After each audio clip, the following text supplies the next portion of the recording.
Hello, and welcome to The Budget Mouse, a podcast that will help you plan an incredible Walt Disney World vacation, even if you're on a shoestring budget. I'm Leah Althizer, and I've been helping people save money at Disney World for the past 10 years through my websites, podcasts, and courses. I'm so glad you're here, and let's dive in.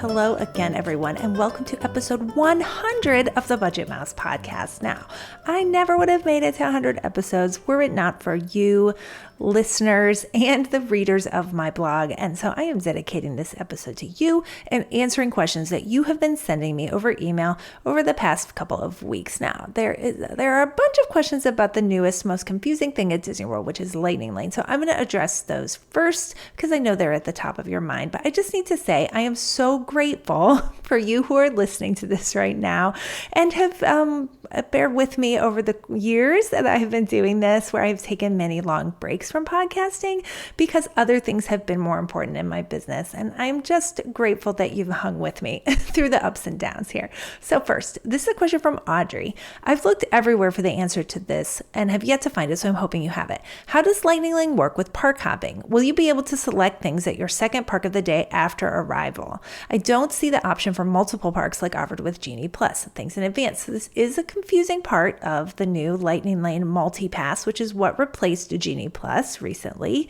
And you are able to park hop with Lightning Lane. This is how it works. You make your advanced selections either 7 days in advance if you're staying at a Disney resort or 3 days in advance if you are not. And they all have to be at one park. So you pick the park that you're starting at for the day and make your advanced selections there. Now, once you're physically in the park and you check in for your first Lightning Lane by tapping your Magic Band or your ticket media to the Mickey, then your next selection can be from any park. It can be from any tier attraction in any park. So at that point, you can start making selections for park hopping. Now, there are going to be some attractions that you have zero chance of getting any passes for. Slinky Dog Dash at Hollywood Studios would be one.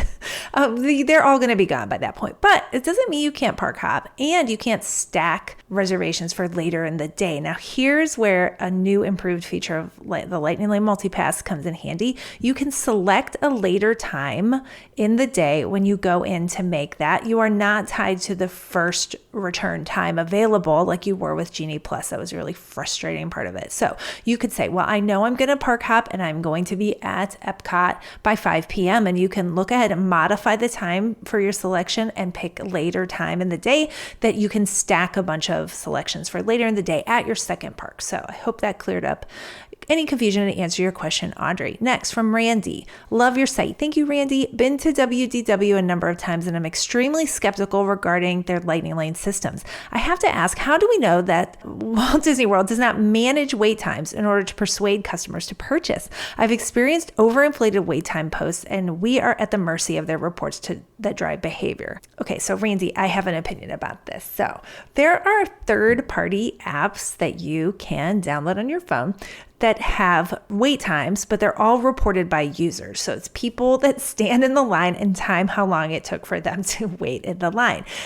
Touring Plans is one of them, the Touring Plans app. Now, to see most of the return times, you have to pay, but they do offer some for free. So it's worth downloading the app if you're curious about this and looking at the reported wait times. Now, consistently across the board, they tend to be 10 minutes less than whatever Disney has posted. So right away, if you're looking at the My Disney Experience app, you can safely knock 10 minutes off of the return time, knowing that yes, they are inflated some.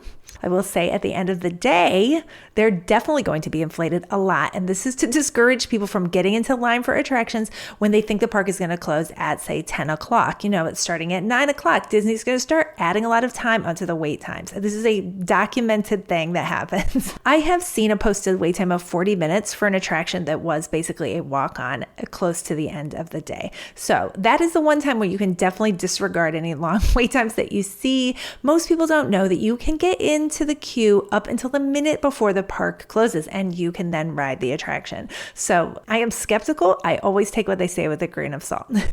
Next, Gabriella says, if you have a virtual queue after you bought a Lightning Lane for Tron, how do you use the queue and get your money back for the pass? I wish this was an option, Gabriella, but unfortunately it is not. Once you buy a Lightning Lane single pass for Tron, for example, it is not refundable. So if you were to get a spot in the virtual queue, that would just mean that you have the option to ride it twice, but you cannot get your money back after you've bought that single pass for Tron. Okay, next, what's the chances of Disney extending pre-booking of rides to international UK guests before Christmas? This is from Sue in the UK. Now, I don't think there's much of a chance. I'm sorry, Sue, just be breaking your heart like that.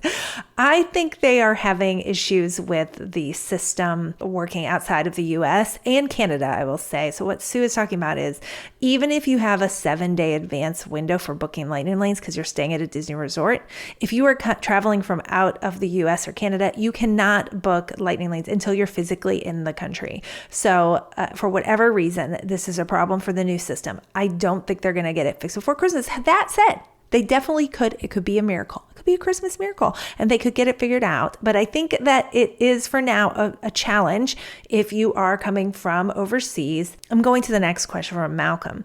I'm hearing that the new Lightning Lanes are selling out for days ahead. Is this correct? At least with the previous system, with a bit of forethought, you could get several within a day, and that probably made it worth the expense. He says, I'm not liking what I'm hearing, and I'm not even mentioning the additional disadvantage of being a resident of the UK. So here's my 2 cents about this advance booking window. It doesn't matter much unless you're trying to get Lightning Lane reservations for the most popular attractions. Those would be Tiana's Bayou Adventure, Slinky Dog Dash. I really can't think of many others. I mean, those are the 2 biggies that it's going to be problematic if you want to try and get Lightning Lane reservations for those. But otherwise, I really don't see at this point much advantage to the 7-day window.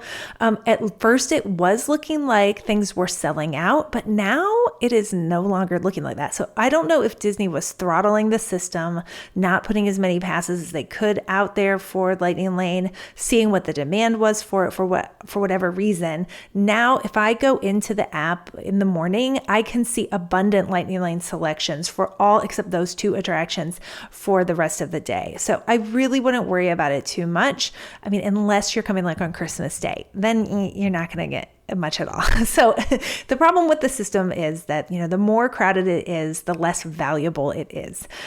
So just keep that in mind. I mean, it's the more you're going to want it too, because standby waits are going to be quite long, but you'll probably get less use out of it at a busier time. And just know that going in, and then you won't be disappointed. I have 2 really great questions from Doug that I'm going to answer now. What is the best day of the week to visit each park? This is a question I get asked a lot, and I don't think I have a good answer out there for it. So, historically, Magic Kingdom is the busiest on Mondays and Saturdays. The reason for that is people like to start their trip at Magic Kingdom on the first day, and many people arrive either on a Sunday or a Friday. So that makes sense that their first days in the park are going to be Saturdays and Mondays. So I avoid Magic Kingdom those days if at all possible. Hollywood Studios and Epcot are popular with locals, so the weekends are always going to be more crowded there. If you can avoid those parks on a weekend, that is a great idea, particularly during festivals at Epcot, because it gets rowdy. On Friday night and Saturday night at Food and Wine Festival, for example, it gets a little rowdy with locals. So I try to avoid Epcot in the fall at those days. So on Saturdays, your best bet is always going to be Animal Kingdom. It's going to be the least crowded of all parks on the weekends. I go to Magic Kingdom any day except Saturday and Monday, and Hollywood Studios and Epcot, I try to hit Mondays through Thursdays. So if you can make a trip work around that. Now, that said, any day is going to be fine. You can make it work. But if you want the best day, those are what I think are the best days. Hey, it's Leah, and I'm interrupting this episode to tell you about the Budget Mouse Academy, my signature course that will teach you how to save thousands at Disney World. I created it because I hate that most people are majorly overpaying for their Disney vacation, and I'm on a mission to help them save their hard-earned money. I've distilled my best tips from almost 15 years of doing Disney on a shoestring budget into this course, and now you can get it for only $37 if you head to thebudgetmouse.com/course. That's thebudgetmouse.com/course. Now back to the show. Doug's second question is, what is the advantage of staying on site at a Disney hotel? Oh, is it still worth it over off-site? So I have strong opinions about this because I have stayed on site and off site many, many times. The experience, the vacation experience is so much better staying on property that it is always going to win for me, hands down. Even at a value resort, the benefits are so great. To me, it trumps staying off property, even at a 5-star resort. The benefits I most like are the transportation to the parks, because I don't like seeing Orlando. I want to totally stay in the Disney World bubble. I want to stay on Disney transportation. I don't want to have to stress about where I'm parking, about how long it takes to drive there, about paying for parking, yada, yada, yada. I just love walking out of the Disney hotel and queuing up for the bus and hopping on the bus and getting dropped off there at the gates. It is totally worth it to me. Also, the quality of Disney hotels is so reliable and good compared to other resorts. Now, I had traveled all over the world. I stay at many different kinds of hotels. And the one thing about Disney hotels is I always know what I'm going to get. I'm going to get a clean room. I am going to get one that has been maintained, because that is the big struggle staying at other places, is that it's really hard to keep up with the maintenance of big hotels. And Disney has it down to a science. I mean, you cannot go a day at a Disney resort without seeing maintenance people walking around and checking on things. And so they have it down where you're not going to have broken things in your room. Occasionally I've had like a light bulb out. That is so rare though, because they really do stay on top of the maintenance. So really those are the two main reasons why I really prefer Disney hotels, and I think it's worth it to pay more to stay at a Disney hotel compared to offsite. And sometimes it's not even much more. Sometimes it's cheaper. That's my opinion there, Doug. Okay, next, Taylor says, how early and late are PhotoPass staff at the parks? For example, if there's a breakfast reservation at 8 a.m., 1 hour before park opening, how early can we get access into the park and our PhotoPass staff there to take photos of us to beat the crowds? So I experienced this at Magic Kingdom last week when the park opened officially at 9. I was there at 7:59 and I walked in and there were tons of people in line to get pictures taken with PhotoPass photographers. That means they were there way before I was. And the photographers are definitely there. So at least I can speak to Magic Kingdom, where well before an hour before park opening, there will be PhotoPass photographers there ready to take pictures of you.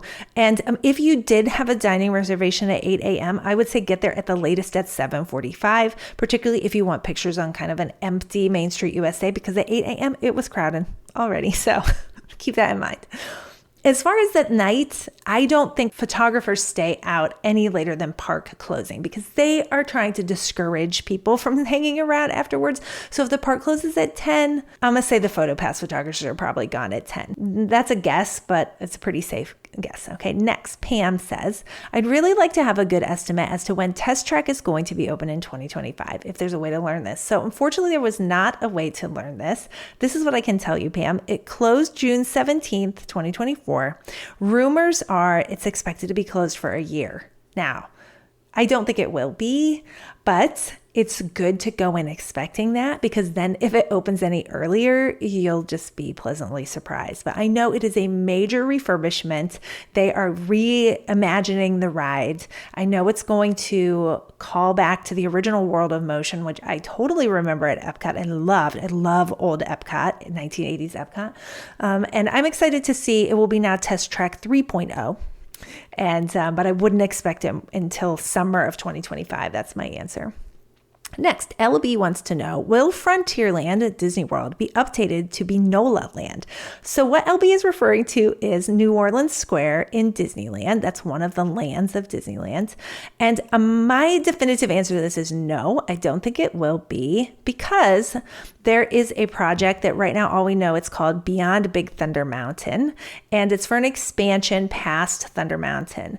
Right now, the ideas being thrown around are of Coco themed or Villains Land in the running. And at one point it was Encanto, but that now seems to be a front runner for an Animal Kingdom renovation of Dino Land or expansion there. So I wouldn't say that. New Orleans Square is different in Disneyland because it includes Pirates of the Caribbean, Haunted Mansion, the railroad is there, and Blue Bayou, the restaurant. Tiana's Palace is there, which I do not think we will see in Walt Disney World.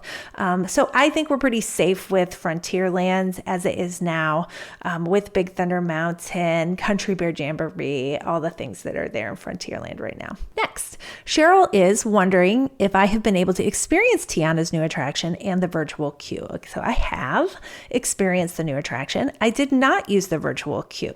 I used the virtual queue instead for Tron. So this is an important thing to point out about the virtual queue is that you can only be in one virtual queue at a time.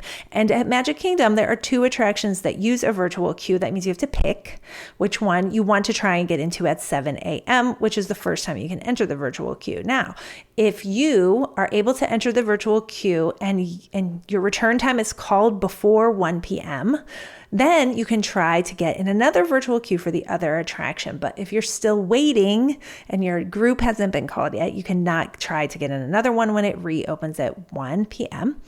I used MultiPass for Tiana's Bayou Adventure. It is one of the tier 1 selections in Lightning Lane MultiPass. I loved it. I waited 0 minutes. I basically walked onto it and the virtual queue line was quite long. And I think it's not to be missed. I thought the attraction was great. So that's my thought on that. Next, this is, I don't know who this question is from, but I thought it was such a good question. It says, I have a disability, muscular dystrophy, and use the attendant care restrooms. Are there often long lines at Disney World for attendant care restrooms? So I didn't even know about attendant care restrooms, but now I do because I learned how to find them. So in the My Disney Experience app at the bottom, there's a place to search in a map, and you can do that and pull up all of the restrooms in the park that you are curious about. And the way to find where there are companion restrooms is there will be 2 pins kind of right on top of each other there. And if you tap on them, you'll see that one is the regular restroom and one is a companion restroom. So that is how to find them in the My Disney Experience app. And so at Magic Kingdom, I located them all. This is where they are. They're at Pirates of the Caribbean, at Tiana's Bayou Adventure, at Casey's Corner, which also is the first aid center and the baby care center, just so you know. There's one at City Hall, which is right inside the entrance to Main Street USA on the left-hand side. There's one at Space Mountain, at the Fantasyland train station, and at Gaston's Tavern. Now, I can't speak to how long the lines are, but I will say that I don't think many people know about them. And now you have insider information on how to find one if you're on the lookout. And if you find one that has a long wait, how to find the other one that is closest to you in the My Disney Experience app. So I hope that helps. Penny says, I'm having trouble trying to figure out how to transfer points to loyalty programs. Thanks for this information. So this is a question about using travel rewards that I teach about in my free course, my Intro to Points and Miles course. This is how to use points and miles you earn through credit card use and lots of other ways to earn points and miles, and how to transfer them to loyalty programs. And this is a great question because that is the way to get the most value out of the program. And I'm actually going to give a lame answer, Penny. I'm going to say, go take the course. It's free. So in the course, I teach you how to do a point transfer, how to set up your loyalty account. I would say go to the course. I'm going to give you a link to the free course, Intro to Points and Miles, in the show notes. And so if you want more information about using points and miles for Disney World, it is a great place to start and totally free. Okay, the last question I have here are, do you have any Disney cruise tips? Our son's family would like to do one. Thank you and have fun at Disney. And I don't have a name for this one, so I'm sorry. I do have Disney cruise tips. In fact, I have so many that I'm going to do the next episode about Disney Cruise Line, in particular, saving money on Disney Cruise Line. And I'm going to be joined by a special guest. I cannot wait to have him on the show. It's going to be so much fun. So episode 101 is going to be all about Disney Cruise Lines. Hey, if you're still there and you enjoyed this episode, would you consider leaving a 5-star rating and review on Apple Podcasts? It will help more people find the show and spread the word about the Budget Mouse. Thanks again for listening.